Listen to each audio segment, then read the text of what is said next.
ఓం మహాగణాధిపతయే నమః. ఓం గురుభ్యో నమః. ఓం శ్రీమాత్రే నమః.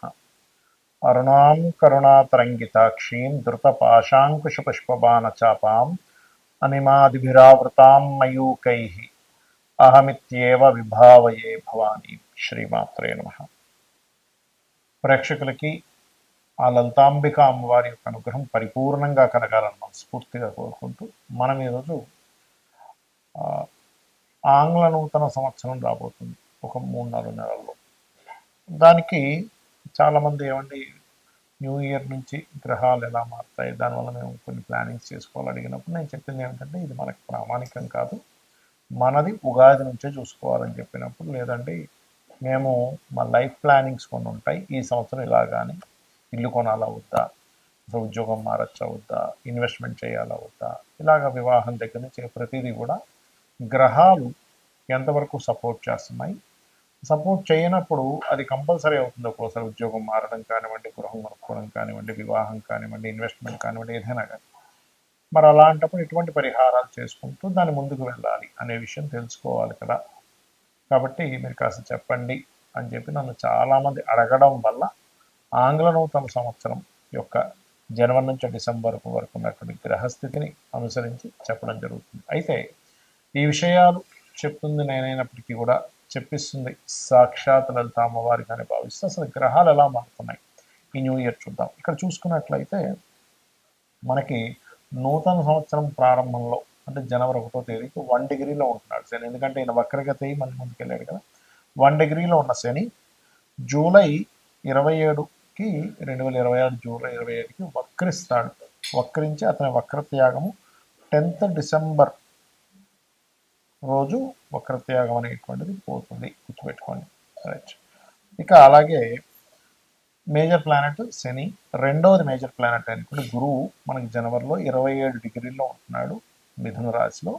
అలా ఉన్నటువంటి గురువు పర్టికులర్గా జూన్ 2వ తేదీకి కర్కాటకంలోకి అంటే ఉచ్చస్థితిలోకి వస్తున్నాడు. ఆ ఉచ్చస్థితిలోకి వచ్చినటువంటి గురువు మరలా ఎంతవరకు ఉంటాడు ఆ కర్కాటక రాశిలో అంటే 1 నవంబర్ 2026 వరకు ఉంటాడండి. అంటే 1 నవంబర్ 2026 మళ్ళీ సింహంలోకి వెళ్ళిపోతున్నాడు. ఎందుకంటే మనకి ఆల్రెడీ 2025 సంవత్సరంలో అక్టోబర్, నవంబర్, డిసెంబర్ మాసాల్లో అతిచారంలో ముందుకొచ్చి వెనక్కి వెళ్ళాడు ఆయన ఆల్రెడీ. అంటే అక్కడ ఒక 3 నెలలు ఆయన కాంబినేషన్ వచ్చేసింది. సో మళ్ళీ తర్వాత సింహంలో మళ్ళీ వక్రిస్తాడు. That is different thing. అది డిసెంబర్, జనవరి ఆ టైమ్స్లో జరుగుతుంది చెప్పాలంటే. రైట్.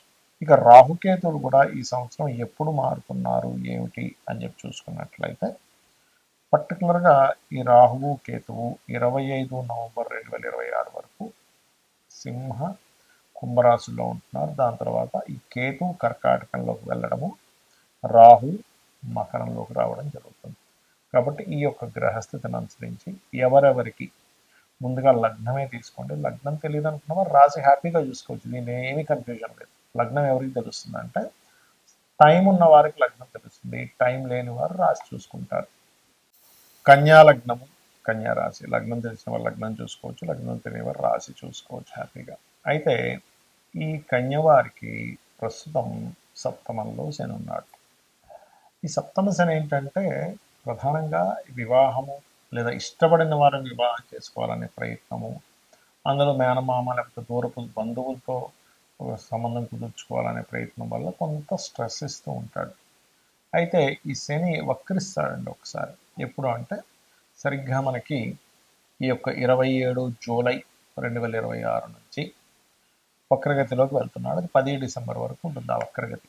అంటే మనకి సప్తమంలో మీనంలో ఉండే గురువు కన్యరా శని, గురుస్థానంలో ఉండే శని వక్రించి 6లోకి వెళ్తుంటాడు. అంటే కొంత రాహువుతో సంబంధాలు పెట్టుకుంటాడు. దీనివల్ల ఏమిటంటే వివాహం విషయంలో 2 ఫలితాలు జరుగుతూ ఉంటాయి. ఒకటి, అంతకుముందు అవుతున్న లేట్ అంతా కొంతవరకు క్లియర్ అవుతుంది. ఒక సంబంధం దగ్గర దాకా అనిపించి ఎప్పుడైతే ఈ వక్రగతి జరిగినప్పుడు అంటే ఇప్పుడు 27 జూలై నుంచి 10 డిసెంబర్ 2026 టైంలో ఇంకేముంది అయిపోద్ది అనుకోని అంటే 27 జూలైకి ముందు ఏదైనా సంబంధం చూసాం, 27 జూలై వచ్చేసింది అంటే మీరు ఏదైనా సంబంధం ఓకే చేసుకుంటే 27 జూలై లోపలే చేసుకోండి. దాని తర్వాత ముహూర్తాలు పెట్టుకుందామంటే అది వెనక్కి వెళ్ళిపోద్ది మళ్ళీ. ఎందుకు? సప్తమంలో వక్రించిన గురువు. అలాగే 6లో ఉండే రాహు 25 నవంబర్ వరకు ఉన్నాడు కాబట్టి శత్రుభయ జయాన్ని, కాంపిటీషన్లో గెలుపులు, వీటన్నిటికీ శక్తిని ఇస్తున్నాడు మీకు.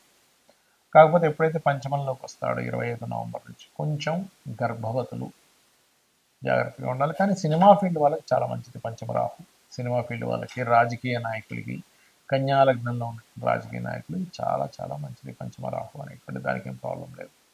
అలాగే మరి గురువు దశమంలో ఉన్నాడు, ఈ లగ్నానికి బాధకుడు అంటే ఉద్యోగ అవకాశాలు వస్తాయి మీకు, మీ జీవిత భాగస్వామికి ఏదైనా కొత్తగా నేర్చుకోవడానికి. కానీ మనకి జూన్ 2వ తేదీ నుంచి ఏకాదశంలోకి వస్తున్న గురువు చాలా మంచివాడు.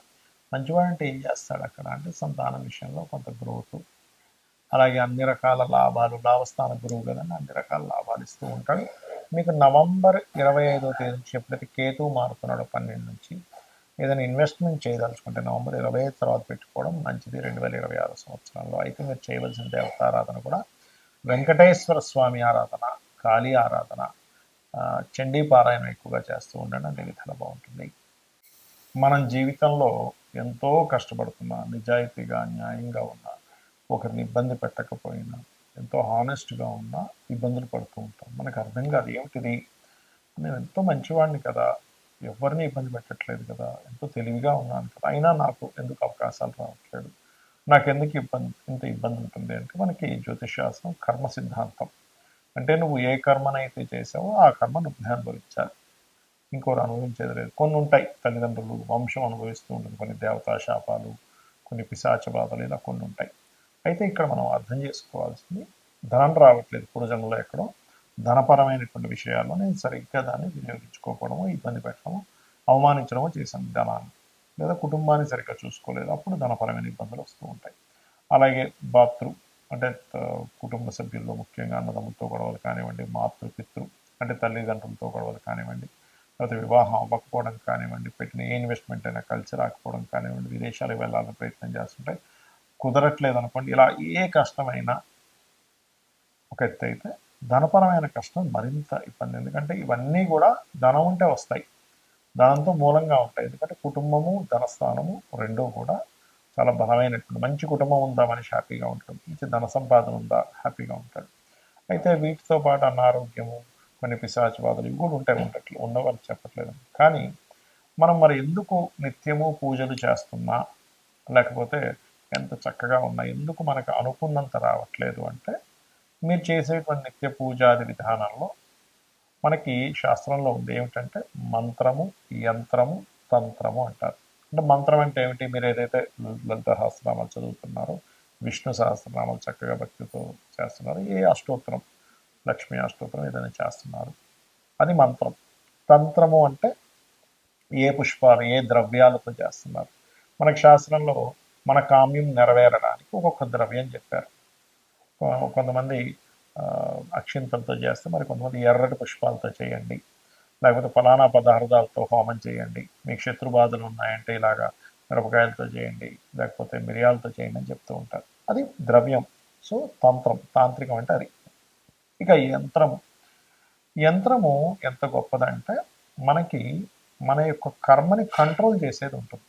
అయితే మనకి మార్కెట్లో కామన్గా ఇలాంటి యంత్రాలు మనకి చక్కగా లభిస్తుంటాయి, తెచ్చుకుంటారు, పూజించుకుంటుంటారు.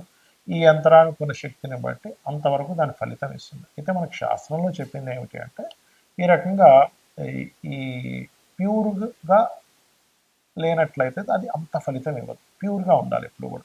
మనకి ఎనీ ప్రోడక్ట్ చూడండి, అది ప్యూర్గా ఉందా లేదా, అది ఎంతవరకు బలం చూపిస్తుంది అని చూస్తూ ఉంటాం కదా. ప్యూరిటీకి ఎక్కువ నాణ్యత, ఎక్కువ కాలం మనడము, దాని ఎనర్జీ ఎక్కువగా ఉండడం జరుగుతుంది, మన అందరికీ తెలుసు. ఆర్గానిక్ ఫుడ్ కానివ్వండి, మనం వాడే ఏ వస్తువు అయినా కానీ, ఒక లెదర్ బ్యాగ్ కానివ్వండి, అన్ని కదా. అలాగే శాస్త్రంలో వెరీ క్లియర్గా ఇలా ఇది ఏమిటంటే చూసుకున్నట్లయితే చూడండి క్లియర్గా, ఇది లక్ష్మీ యంత్రము, ప్యూర్ కాపర్ అన్నమాట. ఇది ప్యూర్ కాపర్, మీరు టెస్ట్ చేయొచ్చు కూడా కావాలంటే. ఈ ప్యూర్ కాపర్ మీద మరి యంత్రం వేసుకొని తీసుకెళ్ళి ఇంట్లో పెట్టేసుకుంటే వస్తుందా అంటే అలా పనిచేయదు. మనకు చాలామంది పాపం అమాయకంగా మార్కెట్లో ఇది దొరుకుతుంది కదా అని తీసుకెళ్ళి పూజ చేసేసుకుంటారు. ఇది పూజ చేసుకున్నందుకు కొంత ఫలితం ఇస్తుంది, నేను ఇవ్వదు అని చెప్పట్లేదు. కానీ ఇదే యంత్రంలో కనుక మీరు చక్కగా దీనికి పంచవాసములు అంటారు. అంటే ధాన్యవాసము అంటే ధాన్యంలో ఒకరోజు పెడతారు, పుష్పావాసం పుష్పాల్లో ఒకరోజు పెడతారు కొన్ని మంత్రాలు చదివి, అలాగే జలావాసము, జలంలో కొన్ని రోజులు పెడతారు. అలాగే ఆ, క్షీరావాసం, భూవాసం, ఇలా 5 వాసములు చేసినప్పుడు దీనికి ఒక శక్తి వస్తుంది. ఇలా 5 వాసాలు చేసినటువంటి యంత్రానికి రుద్రాభిషేకం చేస్తారు. ఏకాదశ రుద్రాభిషేకం, సహస్ర రుద్రాభిషేకం చేసేవారు కూడా ఉంటారు. అలా చేసి కొన్ని జపాలు, కొన్ని రోజుల పాటు జపం చేసి ఈ యంత్రానికి శక్తిని చేకూరుతారు. ఈ పద్ధతి మనకి ఆలయాల్లో పెడుతూ ఉంటారు. మీరు గమనించండి. ఇప్పుడు మనకి మన రాముడి విగ్రహం పెట్టేటప్పుడు కూడా కొన్ని వేల సంఖ్యలో, కొన్ని లక్షల సంఖ్యలో జపం చేసి దానికి పెట్టారు. ప్రతి ఆలయంలోని మనకి ఆదిశంకరాచార్యులు వారు కూడా యంత్ర స్థాపనలు చేశారు. తిరుపతిలోని చాలా ప్రదేశాలు. అంటే అది ఆకర్షణ ఇస్తుంది. ఆకర్షణ ఎప్పుడైతే ఎక్కడైతే ఉంటుందో, ఎందుకంటే కుజుడు ఆకర్షణకు కారకుడు, కుజుడికి సంబంధించిన మెటల్ ఈజ్ కాపర్. కాబట్టి ఇక్కడ మీరు అర్థం చేసుకోవాల్సింది ఏంటంటే, మీరు అనుకున్నంత స్థాయికి మీరు వెళ్ళలేకపోతున్నారు, మీరు ఇంకా రీచ్ అవ్వలేకపోతున్నారు, ఎంత ధర్మంగా ఉన్నా, ఎంత కష్టపడుతున్నా అంటే మన కర్మ అడ్డుపడుతుంది. కర్మని తొలగించేటువంటి శక్తి కుజుడికి ఉంటుంది. అంటే కుజుడు అంటే ప్రయత్నం. అందుకే నువ్వు ప్రయత్నం చేయి, నీకు గ్రహాలు కూడా అనుకూలిస్తాయంటూ ఉంటారు. అంటే కుజుడు ప్రయత్నం, కుజుడు కష్టపడి చేసేది, ఎలాగైనా సరే విక్టరీ అవ్వాలని. అందుకే చూడండి, ఎవరికైనా కుజుడు స్ట్రాంగ్గా ఉంటే వాళ్ళు ఈ యొక్క స్పోర్ట్స్లో రాణిస్తారు. శని ఏంటంటే కర్మకారకుడు, ఆయనే మనకి శత్రువు కాదు, మన కర్మ మనకు అందిస్తున్నాడు. మనం ఒక రక్షణ కవచంగా మనం ఏర్పరచుకోవాలంటే మంత్రం, తంత్రం, యంత్రం. సో ఈ యంత్రాన్ని పెట్టుకొని మీ గోత్రనామాలతో చేయించుకొని మీరు కనుక ఇంట్లో పెట్టుకొని మీరు కనుక దానికి రోజు నిత్య అనుష్ఠానం అంటారు, పొద్దున్న సాయంత్రం చక్కగా పూజ చేసుకోవడము, దానికి నైవేద్యం కొబ్బరికాయను కొట్టచ్చు. పంచోపచార పూజ, ఏదో పెద్ద పెద్ద పూజలు ఏం అక్కర్లేదు. చక్కగా పంచోపచార పూజ అంటే గంధము, పుష్పము, అదేవిధంగా నైవేద్యము, ధూపం, దీపం, భక్తి శ్రద్ధలతో కనుక చేయగలిగితే మీరు పడేటువంటి కష్టానికి ఫలితం ఉంటుంది, గుర్తుపెట్టుకోండి. అయితే ఇక్కడ ఏంటంటే మనం తీసుకునేటువంటి యంత్రం దాని ఎంత ఇదిగా క్రియేట్ అవ్వాలి. ఇప్పుడు చూడండి, ఒక సిమ్ కార్డు ఉంది, మనం వెళ్ళి సిమ్ కార్డు కొనేసుకొని మనం ఫోన్లో పెట్టుకుని పని చేయదు. ఎందుకు పని చేయదు? దాన్ని అది యాక్టివ్ అవ్వలేదు. సరే, యాక్టివ్ అయ్యింది, మంచి సిమ్ కార్డు తీసుకోవాలి. అంటే అలాగా మంచి సిగ్నల్స్ వచ్చే కంపెనీ తీసుకుంటాం, లేకపోతే సిగ్నల్స్ సరిగ్గా రావు.